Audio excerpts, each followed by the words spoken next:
नमस्कार. दीप न्यूज मध्ये आपलं हार्दिक स्वागत. सुरुवातीला एक नजर आजच्या ठळक घडामोडींवर. कपिल सिब्बल यांची भूमिका दिशाभूल करणारी, शिवसेना कोणाची हे लवकरच स्पष्ट होईल. सन्माननीय रामदासभाई कदम. सन्माननीय रामदासभाई कदम आणि तुबा कदम यांच्या कार्याचा खेड नगर परिषदेकडून गौरव. क्रीडा आणि व्यापारी संकुलाला देणार त्यांची नावं.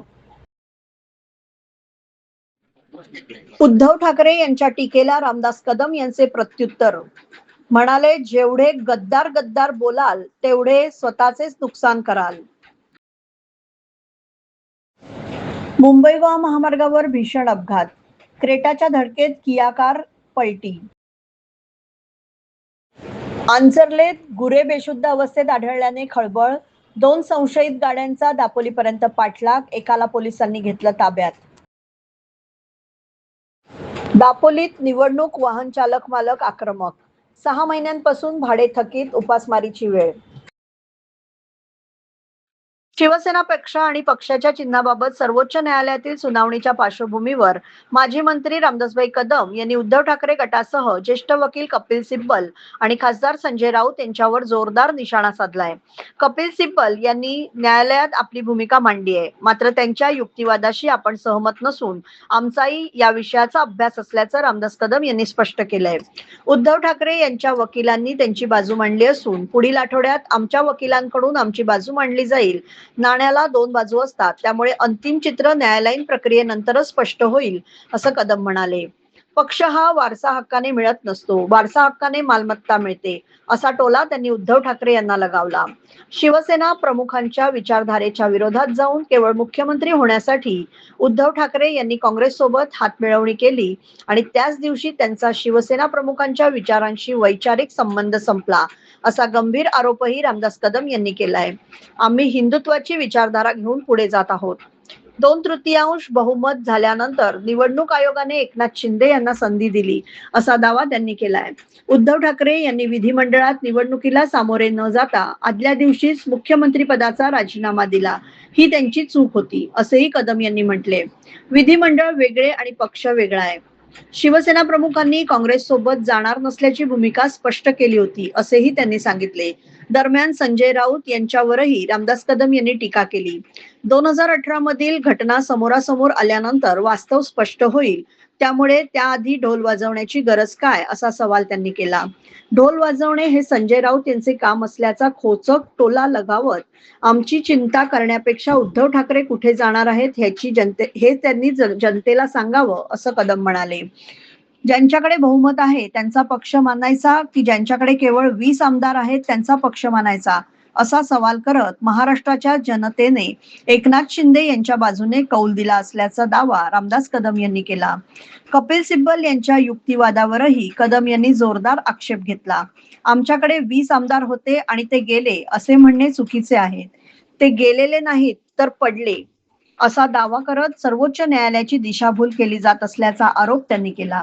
पक्षाची निशाणी यापूर्वी बदलली आहे, त्यामुळे केवळ चिन्हाच्या आधारावर पक्षाची मालकी ठरवता येणार नाही, असेही ते म्हणाले. पक्षाचा अध्यक्ष कोण हा महत्वाचा मुद्दा आहे. केवळ बाळासाहेब ठाकरे यांचा मुलगा उद्धव ठाकरे आहे म्हणून तोच पक्षाचा अध्यक्ष राहील असे नाही, असे रामदास कदम यांनी स्पष्ट केलं. उद्धव ठाकरे यांनी सोडलेली शिवसेना आम्ही पुढे घेऊन जात असल्याचा दावाही त्यांनी केला. शिवसेना कोणाची याचं चित्र लवकरच स्पष्ट होईल. आमचा न्यायालयावर पूर्ण विश्वास आहे, असं सांगत महाराष्ट्राच्या मनात चलबिचल झाली आहे असे संजय राऊत म्हणत असतील तर त्यांच्या मनातच चलबिचल झाली आहे, असा पलटवार रामदास कदम यांनी केला. मुळामध्ये सन्माननीय ज्येष्ठ ॲडव्होकेट कपिल सिब्बल साहेब यांनी जी सर्वोच्च न्यायालयामध्ये आर्ग्युमेंट केली, त्यांनी त्यांची बाजू मांडली आहे. पण त्याच्यामुळं अमुक होईल तमुक होईल हे सगळं मीडियामध्ये चाललंय. कुठल्याही बाबतीमध्ये मी सहमत नाही. मुळामध्ये आमचाही अभ्यास आहे. नाण्याला 2 बाजू असतात. आता त्यांची ठाकरे जे आहेत उद्धवजी, त्यांच्या वकिलांनी त्यांची बाजू मांडली. आता 1 आठवड्यानंतर आमचा वकील आमची बाजू मांडेल आणि ती बाजू ज्या वेळेला आपण सगळ्यांनी महाराष्ट्र ऐकेल त्यावेळेला वास्तव काय ते लोकांना कळेल ना. ही फक्त एक बाजू आहे नाण्याची.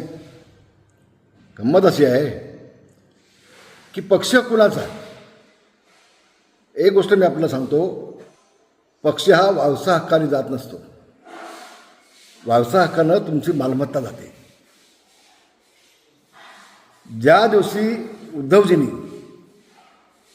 काँग्रेसची साथ पकडली, शिवसेना प्रमुख माननीय बाळासाहेब ठाकरे यांची ती जी कॅसेट आहे शिवाजी पार्कची, की ज्या दिवशी काँग्रेससोबत जाण्याची मला वेळ येईल त्या दिवशी माझा पक्ष मी बंद करून टाकीन, माझं दुकान मी बंद करून टाकीन.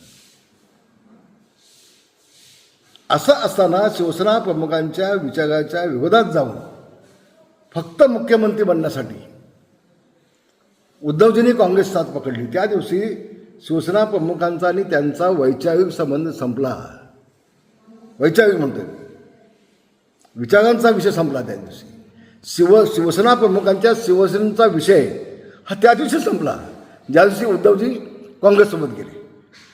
हे वास्तव आहे. आणि आम्ही शिवसेना प्रमुखांची विचारधारा सोबत घेऊन त्यांची शिवसेना सोबत घेऊन पुढे चाललो आहे, हिंदुत्वाची भूमिका घेऊन. या दोन गोष्टी आपण लक्षात घ्या पहिल्यांदा. ह्याच्यावरती कोणी काय बोलतच नाही. या विषयावरती कोणी काही बोलू शकत नाही, बोलत नाही.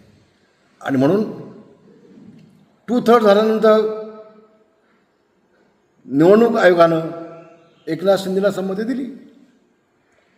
नियम आहे. शेड्यूल 10 तुम्ही बघा काय म्हणताय ते. 2/3 आमचा तो संविधानात दिलेला अधिकार आहे एकनाथ शिंदेना तो. आणि पुढचं सांगतो तुम्हाला आम्ही, उद्धवजींकडनं जी एक चूक झाली मोठी, ती त्यांनी निवडणुकीला विधिमंडळामध्ये सामावून न जाता त्यांनी अड्ड्याविषयीच मुख्यमंत्रीपदाचा राजीनामा देऊन मोकळे झाले. घाबरले ते. या मुद्द्यावरती कोण येतच नाही, कोण पाहतच नाही. बिलकुल होय, विधिमंडळ वेगळं, पक्ष वेगळा म्हणता तुम्ही, घटना म्हणता तुम्ही. तर घटनेमध्ये तर शिवसेना प्रमुखांनी भूमिका पक्षाची स्पष्ट केली होती की आम्हाला काँग्रेससोबत जाणं नाही. ज्या दिवशी जाणार त्या दिवशी सगळं संपलं पक्षाचं. तिथं सगळं संपलं ना. आणि 2018ची घटना काय म्हणते, एकनाथ शिंदेची जी घटना जी आहे ती काय म्हणते, त्या दोन्ही ज्या वेळेला समोर येतील, आर्ग्युमेंट होईल, त्यावेळेला वास्तव समोर येईल ना तुमच्या काय ते नेमकं. त्याच्या आधी कशाला तुम्ही ढोल वाजवत आहे. संजय गाव साहेबांचं कामच आहे ते ढोल वाजवायचं. तर त्याच्यावरती तुम्ही जाऊच नका ना. मग आता या पक्षात जाणार का, त्या पक्षात जाणार का, त्या पक्षात जाणार का, हे प्रश्न विचारण्यापेक्षा आता उद्धवजींना तुम्ही काँग्रेससोबत घेऊन गेलात, राष्ट्रवादीमध्ये फूट पडली. मग आता नेमकं उद्धवजी कुठं जाणार आहे त्याचं तुम्ही बघा ना. आम्हाला कशाला सांगताय कुठल्या पक्षात आम्ही काय जाणार ते. चिंता आमची नको. तुम्ही स्वतःचीच काळजी घेतली पाहिजे. स्वतःचं तुम्ही पुढं काय करणार ते तुम्ही लोकांना सांगितलं पाहिजे. आणि अजून दुसरी बाजू ऐकायची आहे आपल्याला. आम्हाला कसली अडचण नाही. एक सांगतो तुम्हाला पुन्हा एकदा, ज्याच्याकडे मेजॉरिटीचा पक्ष, आज एकनाथ शिंदेंनी 40 आमदार होते, 60 आमदार निवडून आणले. उद्धवजींचे आमदार किती आहेत? 20. मग ज्याच्याकडे 20 आमदार आहेत त्याचा पुढे पक्ष, की ज्याच्याकडे 60 आमदार आहेत त्याच्याकडे पक्ष. काहीतरी विचार होणार की नाही. आणि महाराष्ट्राची जनताने कौल कुणाच्या बाजूने दिला आहे? एकनाथ शिंदेच्या बाजूने कौल दिला आहे की उद्धवजींच्या बाजूने कौल दिला आहे? हे देखील तेवढं स्पष्ट आहे. कपिल सिब्बल साहेबांनी एक आर्ग्युमेंट केली की त्यावेळेला आमच्याकडे 20 खासदार होते, पण सत्ता यांच्याकडे गेल्यामुळं सगळे खासदार तिकडे आकृष्ट जातकडे गेले नाहीत, निवडणुकीत पडले. तुम्ही उच्च न्यायालयाची, सर्वोच्च न्यायालयाची दिशाभूल करताय, खोटं बोलताय. निवडणुकीत पडले, गेले नाहीत. खोटं बोल पण गडून बोल ही भूमिका घेण्यापेक्षा वास्तव हे सुप्रीम कोर्टाला कळलाच आहे ना उद्याच्या आर्ग्युमेंट नंतर. आता तुमचे 6 खासदार आले एकनाथ शिंदेने पुन्हा. आता खासदार आले तुमचे 6 खासदार तुमचे आले 9 पैकी. 20 खासदार निवडणुकीमध्ये उभे झाले, काही पडले ना, 11 खासदार पडले तुमचे. तर पक्ष त्यांचा होता म्हणून तिकडे आकृष्ट झाले सत्तेकडे, असं जी स्टेटमेंट दिले कपिल सिब्बल साहेबांनी ती चुकीची आहे, दिशाभूल करणारी आहे. न्यायालयाची दिशाभूल करावी आहे. म्हणून वास्तव काय आहे ते पहिल्यांदा समजून घ्या. आणि याच्या आधी अगदी इंदिराजी गांधींपासून मग तो खटागा निशाणे असू देत, तो गाय बछडा निशाणे असू देत, ती धनुष्यबाण हाताची निशाणे असू देत, ह्या सगळ्या निशाणे बदलले गेले ना त्यावेळेला,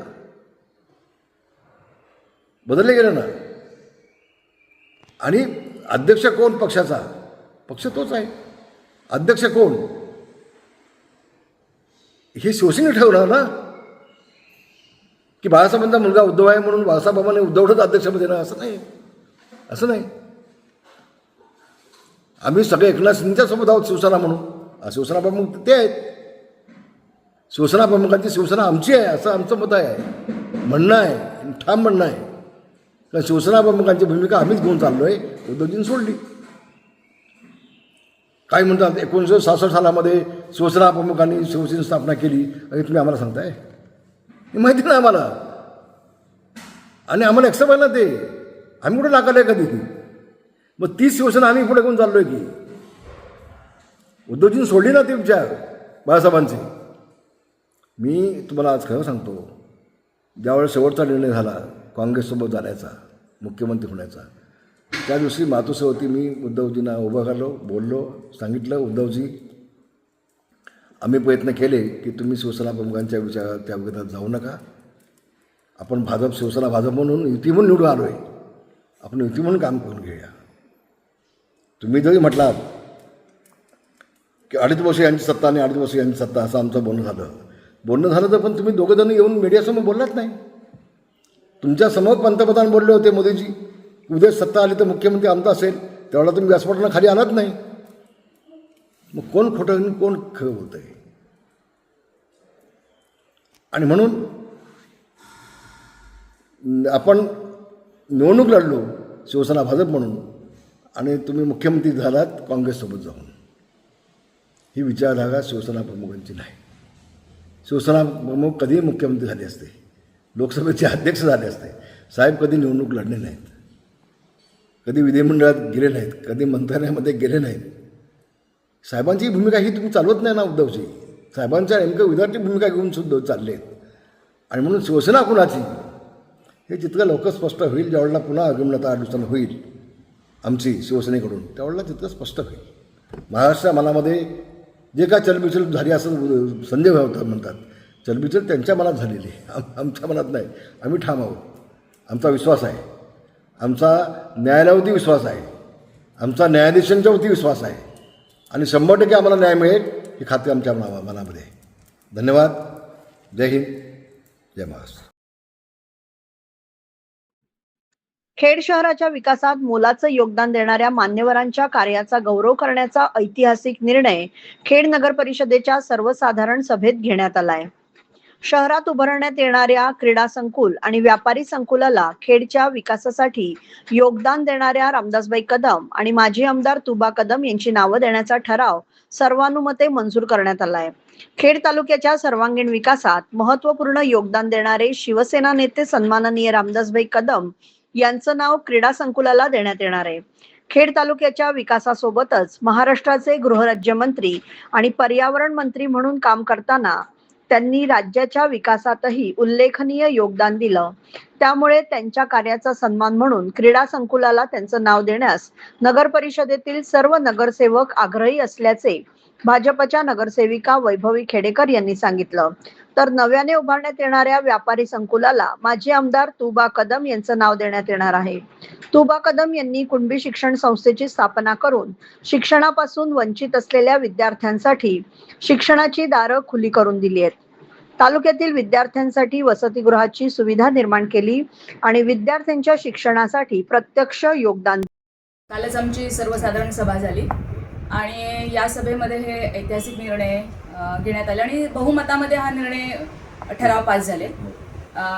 एकमताने म्हणजे भारतीय जनता पार्टी आणि शिवसेना असे एकमताने हे ठराव पास झाले. खरं तर खूप आनंद आहे की सन्माननीय रामदासभाई कदम यांचं आरक्षण 14 जे क्रीडा संकुल होत आहे, या क्रीडा संकुलाला सन्माननीय रामदासभाई यांचं नाव देण्यात येणार आहे.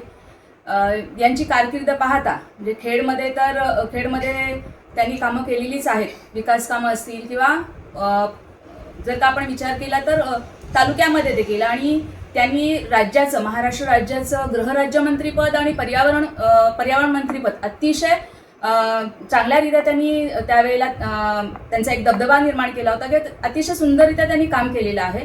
आणि त्यामुळे नक्कीच आम्हाला सर्वांनाच की सन्माननीय रामदासभाई कदम यांचं नाव देण्यासाठी आम्ही सगळेच त्या ठिकाणी आग्रही होतो. तसंच आपलं जे व्यापारी संकुल होतं आहे, या व्यापारी संकुलाला सन्माननीय तुबा कदम यांचं नाव देण्याचं ठरवण्यात आलं. तुबा कदम हे साधारणतः 1980 वरे या सालामध्ये आमदार होते. आणि विशेष मला त्यांच्याबद्दल सांगावंसं वाटतं की कुणबी प्रसारक जी शिक्षण संस्था आहे, या शिक्षण संस्थेचा पाया त्यांनी घातला. आणि जो कुणबी समाज एक शिक्षणापासून थोडा वंचित होता, अशा समाजाला शिक्षण घेण्यासाठी किंवा शिक्षणाच्या संधी उपलब्ध व्हाव्या आणि इतर समाजासाठी देखील शिक्षणाच्या संधी उपलब्ध व्हाव्या यासाठी त्यांनी विशेष प्रयत्न केले. मला एक आवर्जून सांगावंसं वाटतं की म्हणजे 1980चा कालावधी, त्यामुळे त्यावेळेला एवढी आर्थिक परिस्थिती लोकांची नव्हती. त्यावेळेला बरेचसे ग्रामीण भागातून जी माणसं येत होती त्यांच्याकडे फी देण्यासाठी सुद्धा पैसे नसायचे. अशा वेळेला मग ते शेतामधलं भात देत असत आणि त्यांना मग तुबा कदम यांच्या साहाय्याने तिथे शिक्षण घेतलं जात असे. आणि तिथेच त्यांनी म्हणजे त्यांचं जे कॉलेज आहे इथेच एक वसतिगृह सुरू केलं होतं. आणि या वसतिगृहामध्ये मग त्यांची जेवणाची व्यवस्था वगैरे जे असे जे काही धान्य दिलं जात असे त्यातून केलं जात असे. आणि तिथेच त्यांच्या शेजारी तिथेच त्यांचं घर होतं आणि तिथेच त्या मुलांसमवेत ते राहत होते. म्हणजे पाहता त्यांनी आर्थिकदृष्ट्या त्यांची कुठे प्रगती केली नाही, परंतु समाजाचा उत्कर्ष कसा होईल आणि शैक्षणिकदृष्ट्या खेडवासियांचा विकास कसा होईल याकडे त्यांनी विशेष प्रयत्न केले. उद्धव ठाकरे यांच्या टीकेवर शिवसेनेचे नेते रामदास कदम यांनी जोरदार पलटवार केलाय. राज्याचे उपमुख्यमंत्री आणि शिवसेना पक्षप्रमुख एकनाथ शिंदे विकास कामांसाठी दिल्लीला जाऊन पंतप्रधानांची भेट घेतात, त्यात बॉस बदलण्यासारखं काय आहे, असा सवाल रामदास कदम यांनी उपस्थित केला. अधिवेशनाच्या काळात उद्धव ठाकरे यांचे पिल्लू मुख्यमंत्र्यांना भेटत होते, अनेकांना भेटत होते, त्यावेळी ते बॉस बदलत होते का, असा खोचक सवालही कदम यांनी केला. उद्धव ठाकरे यांनी एकनाथ शिंदे आणि शिवसेना पक्षावर जितकी टीका करावी तितके एकनाथ शिंदे अधिक मजबूत होतील, असा दावा रामदास कदम यांनी केला.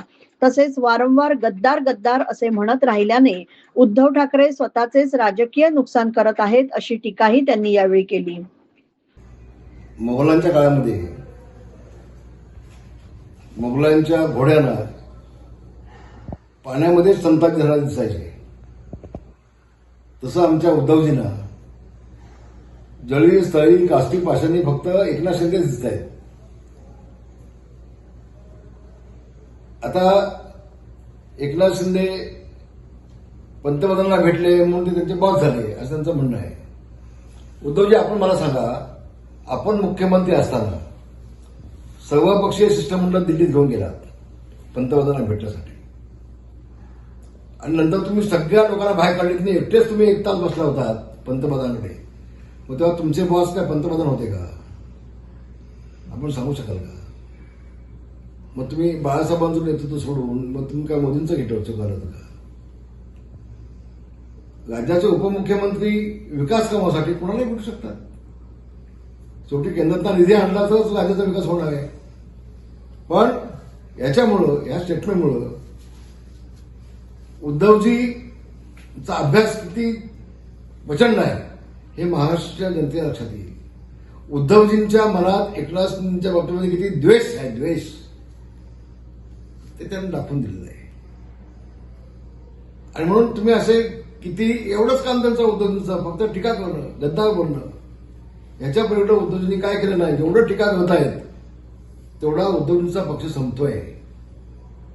जितके ते गद्दार म्हणून बोलतायत तेवढे इकडे एकनाथ शिंदेचे आमदार खासदार वाढतायत, हे त्यांच्या लक्षात येत नाही.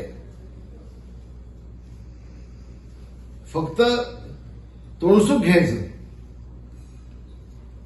याच्या पलीकडे आता उद्धवजींनी काय शिल्लक करत नाही. तर खूप शुभेच्छा आहे, असंच बोलून असा ह्याच्या पलीकडे तुम्हाला काहीच येणार नाही. आणि देश शिल्लक तुमच्याकडे आहे ते देखील काय घडणार नाही. एकनाथ शिंदेनी सांगितलंय मी टीकेनं उत्तर देणार नाही. टीकेला मी माझ्या कामातून उत्तर देईन, विकासातून उत्तर देईन, आणि ते देत आहे. संबंध महाराष्ट्र पाहतोय. उद्धवजींनी फक्त बोलत बसावं, फक्त टीका करीत बसावी, एवढंच काम त्याला शिल्लक आहे. बाकी काम काय त्याला शिल्लक आहे? म्हणजे कालपर्यंत आमचे संजय राऊत जे बोलत होते, त्याचं काय गुण आता उद्धवजींना आलेले आहेत. त्याला शुभेच्छा, उद्धवजींना खूप शुभेच्छा. असं बोलत असत. मग याच्या आधी देखील देवेंद्र फडणवीसांनी खूप टीका केली. मग कधी ती बुके घ्यायचं जाऊन भेटायचं, पुन्हा शुभेच्छा द्यायला जायचं. आपण शिवसेना प्रमुख माननीय बाळासाहेब ठाकरे यांचे सुपुत्र आहात. थोडीशी आठवण त्याला पाहिजे, हवी, थोडीशी जाणीव त्यांना हवी. त्यांचं ते पिल्लू, ते अधिवेशन चालू असताना याला भेट, देवेंद्रला भेट, अमक्याला भेट. मग तेव्हा काय तुमचे बॉस तुम्ही बदलता का? ह्या अधिवेशनच्या काळामध्ये तुमचं पिल्लू बुके घेऊन कोणाकोणाला भेटले बघा. मग ज्यांना भेटले ते त्यांचे बॉस झाले का तुमच्या पिल्लाचे? तेव्हा उद्धवजी, एक बोट तुमच्याकडे दाखवतो, शिल्लक असलेली बोटं हे आपल्याकडे असतात, याचं भान ठेवा. धन्यवाद. जय महाराष्ट्र. मुंबई गोवा महामार्गावर खेड तालुक्यातील भरणे गवळवाडी येथे भीषण अपघाताची घटना घडली आहे. मुंबईहून गोव्याच्या दिशेने जाणाऱ्या क्रेटा कारने पुढे जात असलेल्या किया कारला पाठीमागून जोरदार धडक दिली. या धडकेनंतर किया कार रस्त्याच्या बाजूला पलटी झाली. या अपघातात कर्टेल गावचे सरपंच दिनेश चव्हाण किरकोळ जखमी झाले आहेत. अपघातानंतर किया कारमध्ये चालक अडकून पडला होता. घटनेची माहिती मिळताच स्थानिकांनी तात्काळ घटनास्थळी धाव घेत मदत कार्य सुरू केले आणि कारमध्ये अडकलेल्या चालकाची सुखरूप सुटका केली. दरम्यान अपघातानंतर क्रेटा कारमधील चौघांनी घटनास्थळावरून पलायन केल्याची माहिती समोर आली आहे. या घटनेमुळे मुंबई गोवा महामार्गावर काही काळ वाहतुकीचा खोळंबा निर्माण झाला होता. अपघाताबाबत पुढील तपास सुरू आहे. दापोली तालुक्यातील अंजर्ले आडेफाटा येथे गुरे बेशुद्ध अवस्थेत आढळून आल्याने मोठी खळबळ उडाली आहे. गुरांना बेशुद्ध करण्यासाठी संशयास्पद पदार्थ खायला घातल्याचा आरोप करण्यात आला आहे. हा धक्कादायक प्रकार अंजर्ले येथील तृशांत भाटकर आणि स्थानिक युवकांच्या सतर्कतेमुळे उघडकीस आला. गुरे पकडल्यानंतर 2 संशयित वाहने अंजर्ले आडेफाट्यावरून दापोलीच्या दिशेने अत्यंत वेगाने गेल्याची माहिती मिळताच दापोलीतील युवकांनी या वाहनांना अडवण्यासाठी नाकाबंदी केली. शिवसेनेचे शहर प्रमुख प्रसाद उर्फ पप्पू रेळेकर, जालगाव शाखा प्रमुख मयूर मोहिते तसेच हिंदुराज मित्र मंडळाच्या कार्यकर्त्यांनी वाहनांचा शोध सुरू केला. यातील एका पांढऱ्या रंगाच्या वाहनाला दापोली शहरातील काळकाई कोंड येथील नशेमन कॉलनी परिसरात युवकांनी पकडलं. मात्र वाहनातील युवक गाडी सोडून पसार झाले. घटनेची माहिती मिळताच दापोलीच्या सहाय्यक पोलीस निरीक्षक पूजा हिरेमठ यांच्यासह पोलीस पथकाने घटनास्थळी धाव घेतली. दरम्यान युवकांनीही परिसरात शोध मोहीम सुरू केली. यावेळी एक संशयित युवक त्यांच्या हाती लागला. त्याने आपले नाव नूर मोहम्मद असल्याचं सांगितलं. पोलिसांनी त्याला मध्यरात्री उशिरा ताब्यात घेत चौकशी सुरू केली आहे. त्याचे आणखी 2 ते 3 साथीदार असल्याची माहिती असून त्याचा शोध सुरू आहे. या प्रकरणात गुरांना बेशुद्ध करण्यासाठी नेमका कोणता पदार्थ वापरण्यात आला, गुरांना पकडण्यामागील उद्देश काय होता आणि या घटनेत आणखी कुणाचा सहभाग आहे याचा तपास आता दापोली पोलीस करतायत. या प्रकरणी पोलिसांकडून नेमकी कोणती कारवाई केली जाते याकडे संपूर्ण तालुक्याचं लक्ष लागलंय. काय नाव? तांबे म्हणून एक इसम आहे, त्याच्या नावावरती गाडी आहे आणि त्याचा ऍड्रेस पालघरचा आहे. शोध घेतोय आम्ही. अच्छा, नेमकं काय प्रकार घडलाय? नेमके प्रकार आता साहेब आल्यावरतीच कळतील. अंजरल्यात काय प्रकार घडला ते तिकडे गेलेले आहेत. मला इकडे यायला सांगितलंय, गाडी पकडली म्हणून. अच्छा. दापोली तालुक्यात जिल्हा परिषद आणि पंचायत समिती निवडणुकीच्या कामासाठी वाहने देणाऱ्या वाहन चालक मालकांची आर्थिक परिस्थिती बिकट झाली आहे. निवडणूक कामासाठी 5 ते 7 फेब्रुवारी 2026 या कालावधीत प्रशासनाला वाहने उपलब्ध करून देण्यात आली होती. मात्र निवडणूक होऊन तब्बल 6 महिने उलटले तरी अद्याप वाहनांचं भाडं आणि संबंधित देयकं मिळालेली नसल्याचा आरोप वाहन चालक मालकांनी केला आहे. थकीत देयकांसाठी गेल्या 6 महिन्यांपासून प्रशासनाकडे सातत्याने पाठपुरावा करूनही अपेक्षित प्रतिसाद न मिळाल्याने वाहन चालक मालकांनी अखेर आक्रमक भूमिका घेतली आहे. दापोलीतील सर्व वाहन चालक मालकांच्या वतीने तहसीलदार कार्यालयात निवेदन देण्यात आलं असून तातडीने थकीत भाडे अदा करण्याची मागणी करण्यात आली आहे. निवडणूक काळात इंधन, वाहन देखभाल आणि इतर खर्चासाठी अनेक चालकांना कर्ज किंवा उसनवारी करावी लागली होती. मात्र अद्याप पैसे न मिळाल्याने कुटुंबाचा उदरनिर्वाह करणे कठीण झाले असल्याचे चालकांचे म्हणणे आहे. प्रशासनाने तातडीने देयके अदा न केल्यास तीव्र आंदोलन छेडण्याचा इशारा वाहन चालक मालकांनी दिला आहे. मी जगदीश कोकाटे बोलतोय. 5, 6 आणि 7 फेब्रुवारी 2026 ला पंचायत समितीच्या आणि जिल्हा परिषदेच्या निवडणुका झाल्या. त्यावेळेला आम्हाला आमच्या गाड्या घेतलेल्या होत्या. आजपर्यंत त्यांचं पेमेंट काही झालेलं नाही. 3 दिवसाचं पेमेंट बाकी आहे. 4 व्हीलर आहेत सर्व. झायलो आहे, इर्टिगा, इनोवा आहेत, क्रुझर आहेत. आमची 60 लोक आहेत. आता बाकी प्रत्येकाला 9,000 प्रमाणे 5,40,000 रुपये आमचं येणं आहे. हे 6 महिने झालेले आहेत आमचे. मागणी आम्ही करून झालेली आहे. आज देतो, उद्या देतो, परवा देतो सांगितलेत. अजूनपर्यंत पेमेंट आलेला नाही. तक्रार नाही केलेली. लेखी आज तक्रार आम्ही देत आहोत. माझं नाव गणेश भोवड. आज 20 वर्ष मी इलेक्शन बघतोय. 20 वर्षामध्ये असं कधी कुठल्याही तहसीलदाराने सांगितलं नव्हतं की आम्हाला निवेदन द्या म्हणून. 6 महिन्यामध्ये आम्ही वेळोवेळी फेऱ्या मारल्या, पण ही पहिलीच वेळ आहे आम्हाला. पैशासाठी आम्ही तहसीलदारांना निवेदन देतोय, तर आमचं जर 10 दिवसामध्ये पैसे नाही टाकले तर आम्ही बायका पोरं घेऊन 15 ऑगस्टला आम्ही उपोषणाला बसतोय. खेड येथील अलसफा वेलफेअर फाउंडेशनने सामाजिक कार्याचा 5 वर्षांचा टप्पा पूर्ण करत 6व्या वर्षात पदार्पण केलंय.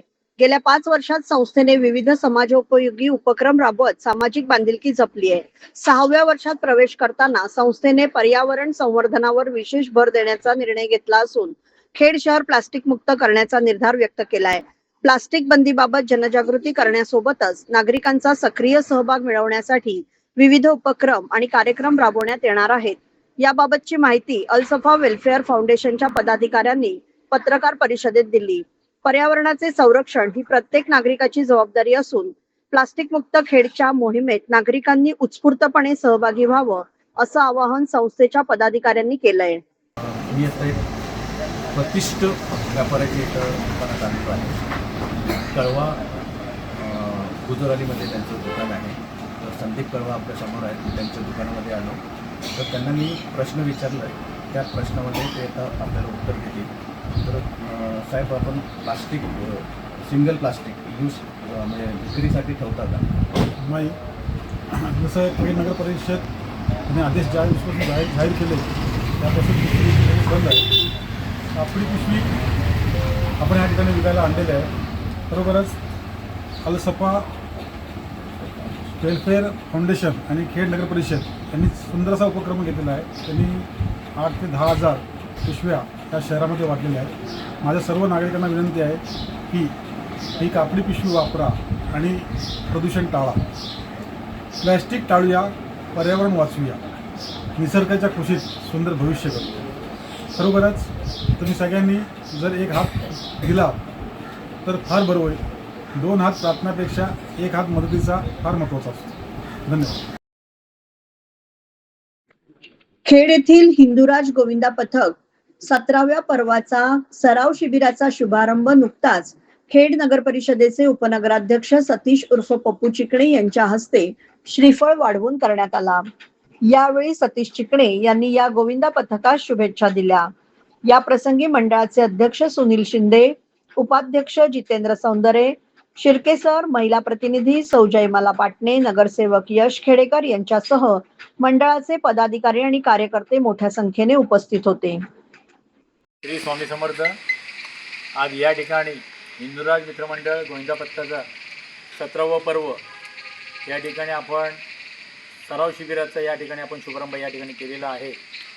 या सराव शिबिराच्या शुभारंभाप्रसंगी उपस्थित मंडळाचे अध्यक्ष सुनील शिंदे, उपाध्यक्ष जितेंद्र सौंदरे, या मंडळाचे सर तिरके सर, महिला प्रतिनिधी आमच्या पाटणे मॅडम, समाजकल्याण सभापती यश खेडेकर, विशाल, चैतन्य, तसेच या ठिकाणी उपस्थित असलेले सर्व सौरभ, ही सर्व आमचे कार्यकर्ते या ठिकाणी आज उपस्थित आहेत आणि हे 17वं वर्ष आहे.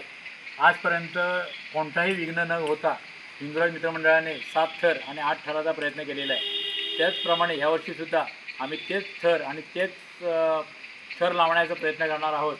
आमचे सन्माननीय सुनील शिंदे या ठिकाणी दररोज प्रॅक्टिस घेण्यासाठी या ठिकाणी उपस्थित राहणार आहे आणि यावर्षी आपण 8 थर लावून आपला इतिहास रचायचा आहे. मी या सर्व गोविंद पथकाच्या सभासदांना शुभेच्छा देतो आणि या वर्षीचा गोविंद पथक निर्विघ्नपणे पार पाडावा अशी स्वामीचरणी प्रार्थना करतो. थांबतो. जय हिंद, जय महाराष्ट्र. नमस्कार. आपल्या ह्या वर्षीचा गोविंदा पथकाच्या सरावाला अनेक ठिकाणी सुरुवात झालेली आहे आणि खेडमध्ये एक नामांकित असं गोविंदा पथक म्हणजे आपलं गोविंदा पथक खेड याचा असं शुभारंभ झालेला आहे. मी सर्व माझ्या तरुण वर्गाला विनंती करतो की आपण आपले सण हे जोपासले पाहिजेत आणि त्यांचा आनंदही घेता आला पाहिजे. या अनुषंगाने आपलं हे 17वं पर्व हिंदुराज गोविंदा पथक खेड याचा आज शुभारंभ झालेला आहे. तर मी सर्वांना विनंती करतो की आपण सगळे एकत्र येऊन आपला सण जपूया आणि आपली परंपरा ही भविष्यात पुढे न्यायचा आपण सातत्याने असाच प्रयत्न करत राहूया आणि माझ्या या हिंदुराज गोविंदा पथकाला पुढील मनोरे रचण्यासाठी खूप खूप साऱ्या शुभेच्छा. धन्यवाद. कोकणवासियांच्या लाडक्या गणेशोत्सवासाठी एसटी महामंडळ सज्ज झालंय. गणरायाचं आगमन 14 सप्टेंबर रोजी होत असून मुंबई, ठाणे, पालघर आणि परिसरातून कोकणात जाणाऱ्या प्रवाशांसाठी यंदा तब्बल 5220 जादा बसेस सोडण्यात येणार आहेत. 7 सप्टेंबर ते 25 सप्टेंबर या कालावधीत या जादा बसेस धावणार असल्याची माहिती परिवहन मंत्री तथा एसटी महामंडळाचे अध्यक्ष प्रताप सरनाईक यांनी दिली आहे. गणेशोत्सवाच्या जादा वाहतुकीच्या नियोजनासाठी झालेल्या आढावा बैठकीत हा निर्णय घेण्यात आला आहे. या जादा बसेसचं आरक्षण अधिकृत संकेतस्थळ आणि MSRTC बस रिझर्वेशन ऍपवर उपलब्ध करून देण्यात आलंय. तर किमान 40 प्रवासांच्या गटासाठी 10 ऑगस्ट पासून गट आरक्षणाची सुविधा होणार आहे. गणेशोत्सवाच्या काळात प्रवाशांना सुरक्षित आणि सुरळीत सेवा मिळावी यासाठी प्रमुख बस स्थानकांवर वरिष्ठ अधिकाऱ्यांच्या देखरेखीखाली कर्मचारी तैनात राहणार आहेत. तसेच कोकणातील प्रमुख महामार्ग वाहन दुरुस्ती पथकेही सज्ज ठेवण्यात येणार आहेत. खेड येथे येत्या रविवारी आदिवासी बांधवांसाठी विशेष लाभ मेळाव्याचं आयोजन करण्यात आलंय. विविध शासकीय योजनांचा लाभ एकाच छताखाली मिळावा आणि आदिवासी घटकांच्या सामाजिक आणि आर्थिक विकासाला गती मिळावी या उद्देशाने हा मेळावा आयोजित करण्यात आलाय. खेड येथील पाटीदार भवन येथे रविवार दिनांक 9 ऑगस्ट रोजी सकाळी 10 वाजता हा विशेष लाभ मेळावा होणार आहे. राज्याचे गृह, महसूल, ग्रामविकास आणि पंचायत राज तसेच अन्न, नागरी पुरवठा आणि ग्राहक संरक्षण राज्यमंत्री योगेश कदम यांची मेळाव्याला प्रमुख उपस्थिती राहणार आहे. या मेळाव्यात आदिवासी बांधवांना विविध शासकीय योजनांची माहिती आणि लाभ मिळवून देण्यासाठी आवश्यक मार्गदर्शन करण्यात येणार आहे. त्यामुळे आदिवासी बांधवांनी या संधीचा लाभ घेत मोठ्या संख्येने पाटीदार भवन येथे उपस्थित राहावं असं आवाहन एकात्मिक आदिवासी विकास प्रकल्प पेणच्या प्रकल्प अधिकारी तेजस्विनी गलांडे यांनी केलंय. शुक्रवार दिनांक 7 ऑगस्ट 2026 रोजी जिल्हा परिषद पूर्ण प्राथमिक आदर्श शाळा साखरोली मोरेवाडी येथील इयत्ता 5वी शिष्यवृत्ती परीक्षेत जिल्ह्यात पहिला आणि राज्यात 13वा आलेला प्रणय प्रशांत कांबळे आणि शाळेचे आणखी 6 विद्यार्थी जिल्हा गुणवंत यादीत आल्याबद्दल साखरोली गावचे ग्रामस्थ, महिला मंडळ, मुंबई मंडळ आणि शाळेच्या माजी विद्यार्थ्यांनी दस्तुरी फाटा ते जिल्हा परिषद शाळा साखरोली अशी मिरवणूक काढून तसेच प्रत्यक्ष सत्कार करून विद्यार्थ्यांचा आणि शिक्षकांचा गौरव केला. कार्यक्रमाची सुरुवात भव्य मिरवणुकीने करण्यात आली. यावेळी खेड पंचायत समितीच्या सभापती डॉक्टर आफिया पालेकर, पंचायत समिती सदस्य संग्राम शेठ कदम, पंचायत समिती सदस्य अपूर्वा जाधव तसेच गट शिक्षण अधिकारी संतोष भोसले, पंचायत समिती शिक्षण विभाग खेड विस्तार अधिकारी विनया भोसले, केंद्र प्रमुख प्रभाकर कोळेकर, केंद्र प्रमुख दुडगे, ऍडव्होकेट तुल डफळे, शांतीदूत युवा प्रतिष्ठानचे गणेशजी मोरे, माजी विस्तार अधिकारी बाबाजी शिर्के, माजी केंद्र प्रमुख दिलीप सावंत तसेच सर्व शिक्षक संघटना अध्यक्ष, प्रतिनिधी आणि या शाळेचे माजी शिक्षक, ग्रामपंचायत सदस्य, वाडी अध्यक्ष, पालक, शिक्षणप्रेमी, महिला मंडळ, माजी विद्यार्थी, ग्रामस्थ मोठ्या संख्येने उपस्थित होते. माजी सरपंच आत्माराम कदम यांच्या अध्यक्षतेखाली गुणवंत विद्यार्थी प्रणय कांबळे, ईश्वरी मेटकर, स्वराज मोरे, अनुश्री पाचाडकर, विनय पाटील, ध्रुव मुकनाक, अर्णव तांबे, दुर्वा तांबट, अर्जुन पाचाडकर आणि प्रियांशु तांबे यांचा आणि त्यांच्या पालकांचा मान्यवरांच्या हस्ते सन्मान करण्यात आला. तसेच मार्गदर्शक शिक्षक राजेश भागणे, मुख्याध्यापक गंभीरे sir, Amol Sakpal sir, Anil Yadav sir यांचा सन्मान करण्यात आला. यावेळी विविध स्वयंसेवी संस्था, शिक्षण संस्था, शिक्षणप्रेमी यांच्याकडून बक्षिसांचा वर्षाव करण्यात आला. हा कार्यक्रम यशस्वी पार पाडण्यासाठी शाळा व्यवस्थापन समिती अध्यक्ष दिनेश मोरे, माजी अध्यक्ष प्रदीप धाडवे, जितेंद्र तांबे, सुभाष धाडवे, संदेश भुवड, पांडुरंग मोरे, आत्माराम कदम, मधुकर भुवड यांनी मेहनत घेऊन कार्यक्रम यशस्वी पार पाडला. ICS महाविद्यालय खेड रत्नागिरी येथे महाराष्ट्र राज्य उच्च आणि तंत्र शिक्षण विभाग, महाराष्ट्र माहिती तंत्रज्ञान सहाय्यक केंद्र यांच्या सहकार्याने करिअर कट्टा इंडक्शन सेशन 2 स्वतंत्र सत्रांमध्ये उत्साहपूर्ण वातावरणात पार पडले. या कार्यक्रमाचा उद्देश विद्यार्थ्यांना करिअर कट्टा उपक्रमाची माहिती देणे, स्पर्धा परीक्षा, कौशल्य विकास, व्यक्तिमत्व विकास तसेच रोजगार आणि स्वयंरोजगाराच्या विविध संधींबाबत मार्गदर्शन करणे हा होता. यावेळी विद्यालयाच्या प्राचार्या डॉक्टर अनिता आवटी यांनी विद्यार्थ्यांना संबोधित करताना करिअर कट्टा हा विद्यार्थ्यांच्या सर्वांगीण विकासासाठी महाराष्ट्र राज्य आणि महाराष्ट्र माहिती तंत्रज्ञान विभाग यांचा महत्त्वपूर्ण उपक्रम असल्याचे सांगितले. विद्यार्थ्यांनी या व्यासपीठाचा योग्य उपयोग करून आपली कौशल्य विकसित करावीत, स्पर्धात्मक युगात स्वतःला सक्षम बनवावं आणि उज्ज्वल भविष्य घडवावं असं त्यांनी मार्गदर्शन केलं. दोन्ही सत्रांना विद्यार्थ्यांचा उत्स्फूर्त प्रतिसाद लाभला. कार्यक्रमामुळे विद्यार्थ्यांना करिअर नियोजनाची नवी दिशा मिळाली असून आगामी करिअर कट्टा उपक्रमामध्ये सक्रिय सहभाग घेण्याचा निर्धार विद्यार्थ्यांनी व्यक्त केलाय. रत्नागिरी शहरालगतच्या फगरवठार परिसरात पुन्हा एकदा दरड कोसळून रस्ता खचल्याची घटना घडली आहे. दरड कोसळल्याने हा मार्ग वाहतुकीसाठी पूर्णपणे बंद करण्यात आला असून सुदैवाने या घटनेत कोणतीही जीवितहानी झालेली नाही. मात्र परिसरातील घरांनाही धोका निर्माण झाल्याने नागरिकांमध्ये भीतीचं वातावरण आहे. याच ठिकाणी पहिल्याच पावसात दरड कोसळली होती. त्यावेळी तात्पुरत्या उपाययोजना करण्यात आल्या. मात्र कायमस्वरूपी संरक्षणाची कामं न झाल्याने पुन्हा दरड कोसळून रस्ता खचलाय. मुसळधार पाऊस सुरू राहिल्यास आणखी दरड कोसळण्याची शक्यता असल्याने नागरिक धास्तावले आहेत. सध्या नागरिक आणि वाहन चालकांसाठी पर्यायी मार्गाची व्यवस्था करण्यात आली आहे. प्रशासनाने तातडीने घटनास्थळी पाहणी करून दरड रोखण्यासाठी कायमस्वरूपी उपाययोजना कराव्यात अशी मागणी स्थानिकांकडून होतीये. मोठी दुर्घटना घडल्यानंतरच प्रशासन जागे होणार का, असा संतप्त सवालही नागरिकांकडून उपस्थित केला जातोय.